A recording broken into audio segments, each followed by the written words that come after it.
Welcome to the State of the Meta address, where I'm going to go over what the current world looks like as far as Crystara is concerned, what teams are working, what teams are not working, what troops are basically running the world right now, and what needs to change in order to get this game back on track as far as balance is concerned.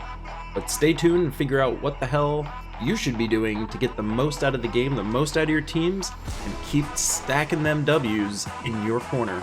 Let's go check it out right now. Let's go!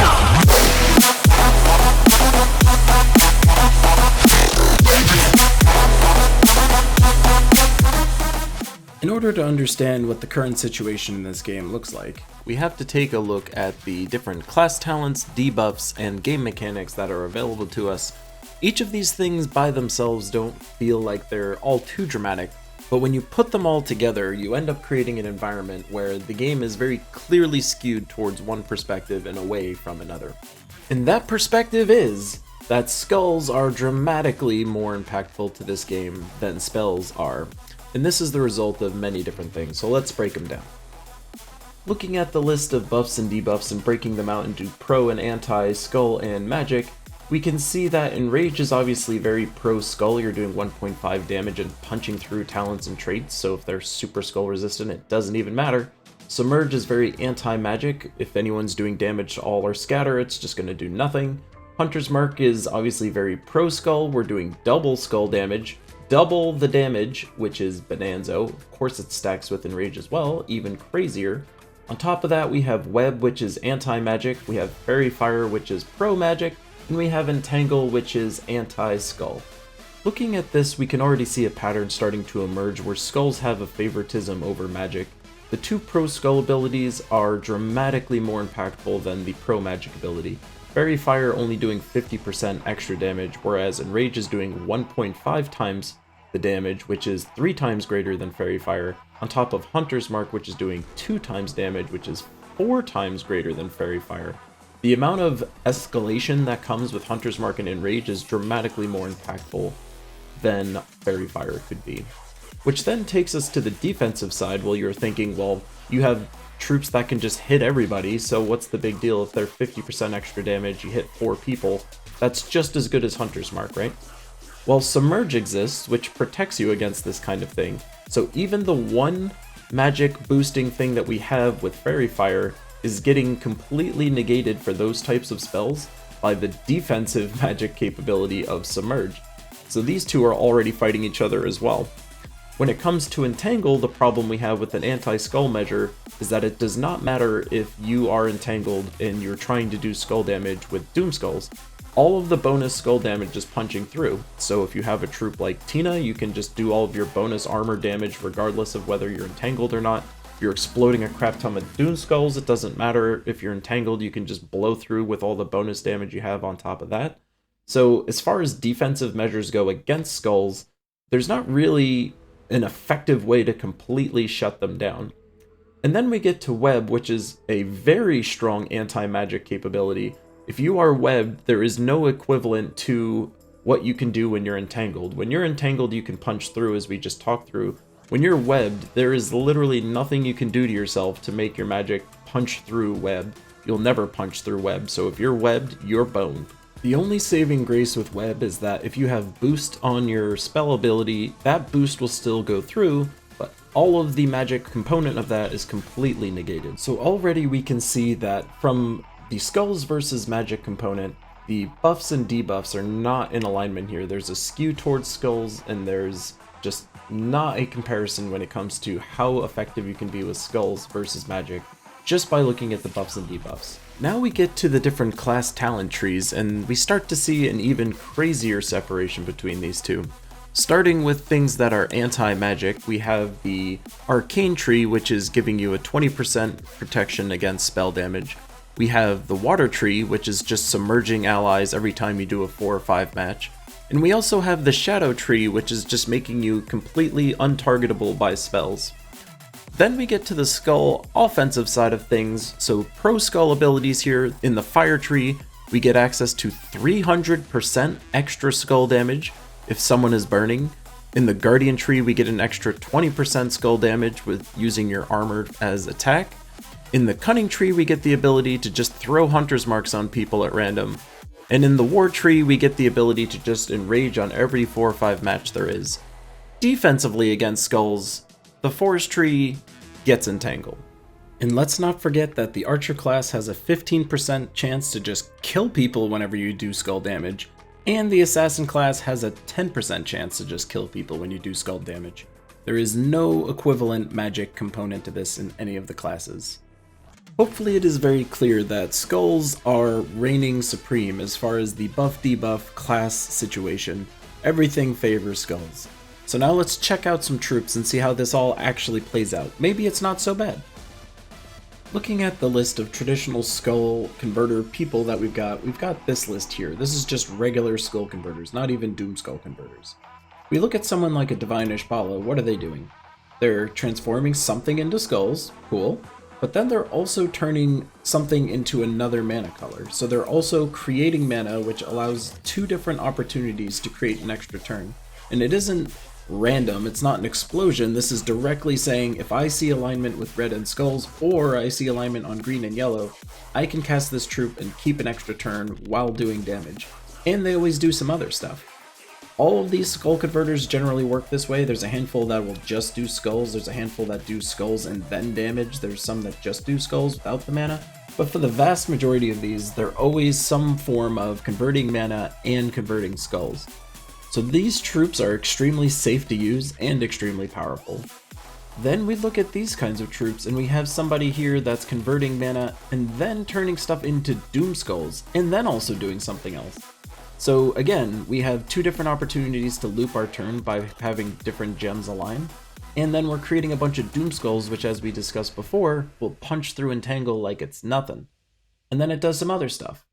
So all of these troops are extremely safe to use, they're very loop heavy, they're very mana generation heavy.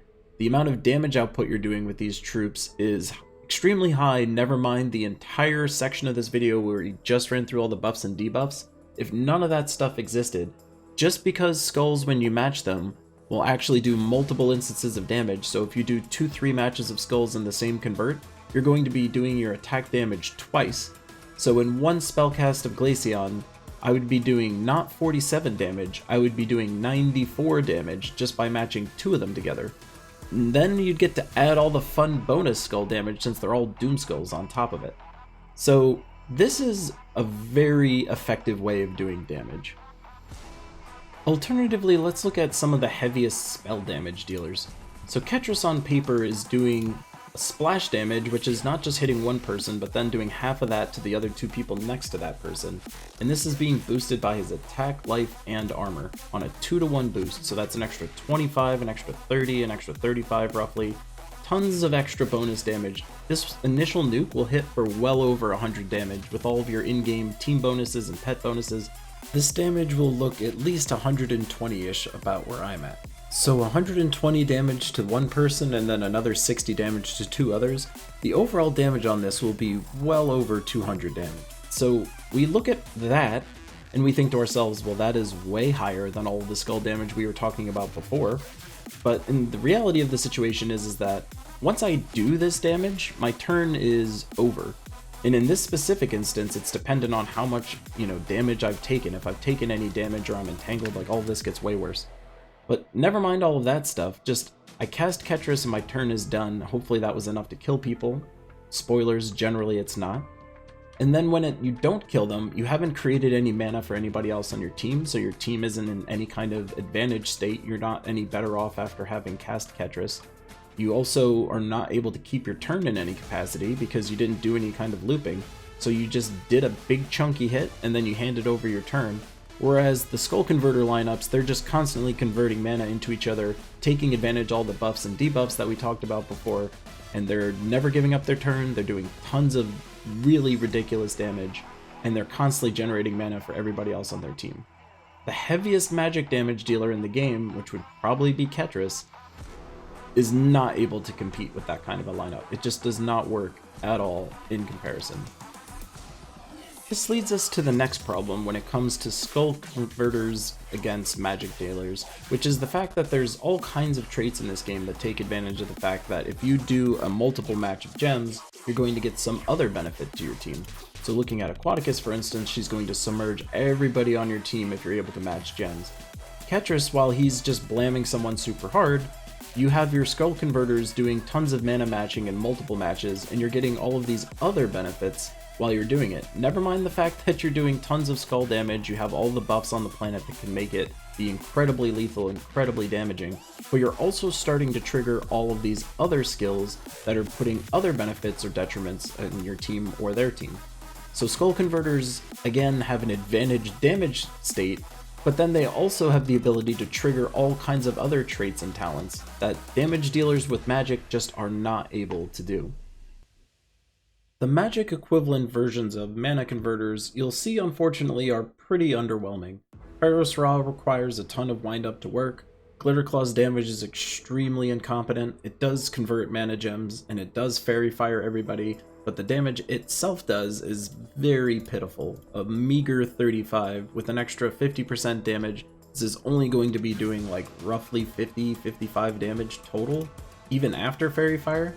So while the ability is fun, the damage output is super low. And then of course you'll see that there's even Skull Converters in this list where they're doing Skull Conversion and doing damage, so they have the loop ability plus the damage. That works with Sekma, that works with King Bloodhammer. Shadow Dragon, unfortunately, it's converting mana, but it's only doing 27 true damage. It's very meager and weak. Yao is pretty much the only exclusive person that's doing significant amounts of magic damage, and they're converting gems, and the reason for this is more because it's being boosted by their life. So Yao is pretty much the exception to the rule. When it comes to magic damage dealing with looping capabilities that are trustworthy, Yao is basically the only one that is both heavily damaging as well as being very effective at keeping your turn. This brings us to the next problem, which comes to stat bloating in the game. Stats before, like let's just say even a year and a half to 2 years ago, were dramatically different than they are today. Stats back then didn't have the benefit of all these extra power levels, all these extra factions being added, all of these other things that are giving us more stat points. So in comparison, here is an old video of someone doing a speedrun for a pet rescue. Now let's just pause it here to look at their stats. This video was uploaded in June of 2018, so roughly a year and a half ago. Now let's overlay what my team looks like with the exact same team lineup today. You can already see the major difference between the two. In terms of armor and health, I have roughly 20 more stats to each, so I have an extra 40 overall health, if you will, compared to the other team. In terms of attack, I have a roughly 14 more than the other team. So then when we look at the magic damage, they were doing 36 before, and we're only doing 41 now. None of this is with any stat boosting medals or anything like that. This is just, I'm doing 41 damage. They used to do 36. So magic has not scaled at all to meet the demands of the current stat ranges that we're dealing with. The attack has raised a decent amount, but the magic has barely moved despite all of the stat gains this game has added into it. What do we have to do with all of this information? Well, for this example I'm going to use Drake Rider as the ideal candidate for what spell-converting, spell-casting troops should look like. This should be converting gems into some capacity, but then also doing spell damage. And we should have a lot more of these, and the damage of these should be a lot higher. Since it's so hard to do effective spell damage, these numbers of like 30 to 35 to 40 are woefully low in the world of Gems of War these days. To put these on par with the Skull Converters that they're competing against, this damage would have to look significantly higher. Like even if this said 70 damage, 80 damage, that would still be about on par with the Skull Converters that we have today. So this is the type of troop that we actually need to get a lot more of. As it stands today, spell damage dealing troops that aren't converting mana are way too dangerous to use, way too inconsistent, and the spell damage they're doing is just not high enough. So a troop like this, with much more damage on its spell, would be an ideal candidate to keep up with the way that the game has been moving. The other way we could fix this is by releasing troops like this one. This is the upcoming mythic Mother of Darkness, and you will see here that it's doing true damage to an enemy and the one below it, and it's being boosted by purple gems on a 10 times boost.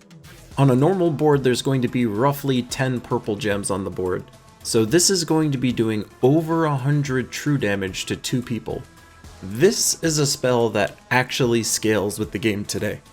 This troop, as it stands today, would definitely be considered worthwhile to put in your lineups in a PvP capacity. This is the other way that we could try and get this game in a very positive context for spell damage dealers.